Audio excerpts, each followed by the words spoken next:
வணக்கம். ராஜயோக வாஸ்துலேருந்து ராஜயோக ரவி பேசுகிறேங்க. நம்ம ஒரு 2-3 தலைமுறையாக ராஜயோக வாஸ்து பண்ணிட்டு வரோம். பண்ணி கொடுத்து தமிழ்நாடு மக்கள் மேலும் வந்திருக்காங்க. அதனுடைய விழாவிலேயே ராஜயோக வாஸ்து அப்படின்ட்டு யூடியூப்பில் போய் நீங்கள் பார்த்தீங்கன்னாலும் ஆப் டவுன்லோட் பண்ணி பார்த்தீங்கன்னாலும் உங்களுக்கு புரியும். ராஜயோக வாஸ்துன்னு ஒரு புக்கு, குபேரயோக வாஸ்துன்னு ஒரு புக்கு போட்டிருக்கோம். அதில் எல்லா விளக்கங்களும் கொடுத்துருக்கோம். குறைஞ்சபட்சம் ஒரு 1000 வீட்டுக்கு மேலே செய்து கொடுத்துருக்கேன். அதில் ஒரு 100 வீட்டுக்கு பக்கமாக வீடியோ எடுத்து வச்சுருக்கோம். அதை ஒவ்வொருத்தரும் நீங்கள் போய் பார்க்கலாம். இப்போ நம்ம இங்கே பார்க்க போகிறது தெற்கு பார்த்த வாசல் வீடு இருந்தால் எந்த ராசிக்கு குபேரயோகம். தெற்கு பார்த்த வாசல் வீட்டில் இருந்தால் யார் யாருக்கு எந்தெந்த ராசிக்கு குபேரயோகம் கிடைக்குன்னு பார்க்கலாம். அதான் விஷயம். அதாவது தெற்கு அப்படின்னு வந்துட்டாவே அந்த தெற்கு அப்படிங்கிறதுக்கு யோகமான திசைகள், யோகமான ரிஷப ராசி, கன்னி ராசி, மகர் ராசி. ரிஷப ராசி, கன்னி ராசி, மகர் ராசி, இந்த 3 ராசிக்காரங்களும் தெற்கு வாசல் வீட்டில் இருந்தால் அவங்களுக்கு ராஜயோகம் கிடைக்கும்.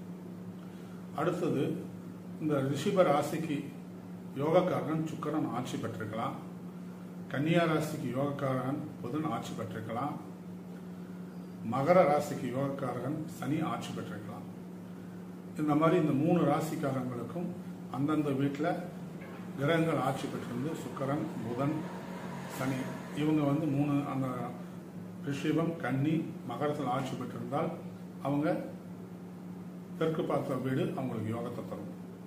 இந்த 3 வீட்டிலையுமே ரிஷபம், கன்னி, மகரம் 3 வீட்டிலையுமே சந்திர பகவான் மட்டும் தனித்து அமர்ந்திருந்தால், கேட்டுங்க, சந்திர பகவான் மட்டும் தனித்து ரிஷபத்திலையும் கன்னியிலையும் மகரத்திலையும் சந்திர பகவான் மட்டும் தனித்து அமர்ந்திருந்தால் அவங்களும் தெற்கு பார்த்த வீட்டில் இருந்தால் மேன்மை கிடைக்கும். அதே மாதிரி ரிஷபம், கன்னி, மகரத்தில் ரிஷபத்தில் சந்திரனும் சுக்கிரனும், கன்னியில் புதனும் சந்திரனும், மகரத்தில் சனியும் சந்திரனும் அமர்ந்திருந்தால் தெற்கு பார்த்த வாசல் மேன்மை கிடைக்கும். மற்ற கிரகங்கள் கூடியிருந்தால் வேறு பலன் ஏற்படும்.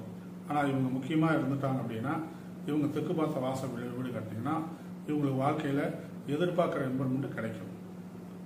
அதாவது ராஜயோகமாக மேன்மைக்கு வருவாங்க. எந்த தப்பு தவறு இல்லாத இவங்க இம்ப்ரூவ்மெண்ட்டில் இருப்பாங்க. அந்த மாதிரி ஒரு சிறப்பான அம்சம், சிறப்பான ஏற்பாடு வடக்க மச்சோடும் சரி, தெற்கு குச்சோடும் சொல்லிவாங்க. வடக்கு பக்கத்தில் இருக்கவங்க அதாவது மெதோட கட்டி சுகமாக இருக்கிறத விட தெற்கு பக்கத்தில் குச்சி வீடு, கூரை வீட்டில் இருக்கவங்க அவ்வளோ சுகமாக இருப்பாங்க அப்படின்னு சொல்லுவாங்க. அந்த மாதிரி தெற்கு சுகம் அதிகமாக இருக்கக்கூடியது.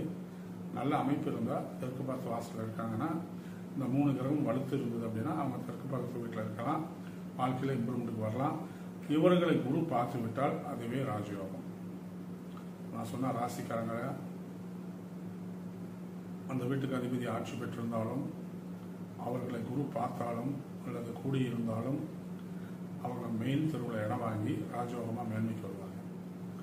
அப்படிங்கிற சாஸ்திரத்தை தெரிஞ்சு எந்த நாள் நட்சத்திரத்தில் நம்ம வீட்டை ஆரம்பித்தா, பூமி போட ஆரம்பித்தா, வீடு கட்ட ஆரம்பித்தா வீடு மேன்மைக்கு வருமோ அந்த நாளை குறித்து கொடுத்து எந்த மாதிரி ராஜயோகமாக வீட்டினுடைய வரைபடத்தை கொடுத்து இந்த 4 நட்சத்திரத்தில் செய்யுன்னு சொல்லி அந்த மாதிரி 4 நட்சத்திரத்தில் செய்து தெற்கு வாசல் வீடு அப்படின்னு சொல்லக்கூடிய மணப்பாறையில் வீடு செஞ்சு கொடுத்து அவங்க மேன்மையில் இருக்காங்க.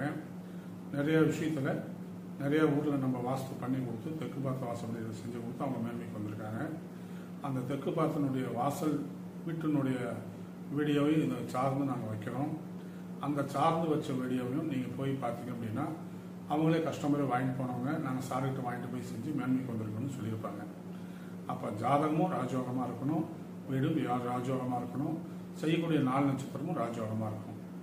இது மாதிரி 3 இருந்தால் மட்டும்தான் அங்கே அந்த ராஜயோகத்தை எட்டி பிடிக்க முடியும். அதனால் ஒவ்வொருத்தரும் தெற்கு வாசல்களில் இருக்கிறவங்க எந்த மாதிரி செய்தால் மேன்மைக்கு வருவாங்கிற விஷயத்தை இந்த ராஜயோக வாஸ்து அப்படிங்கிற யூடியூப் பார்த்து நீங்கள் தெரிஞ்சு வாழ்க்கையில் மேன்மைக்கு வாங்க. வணக்கம்.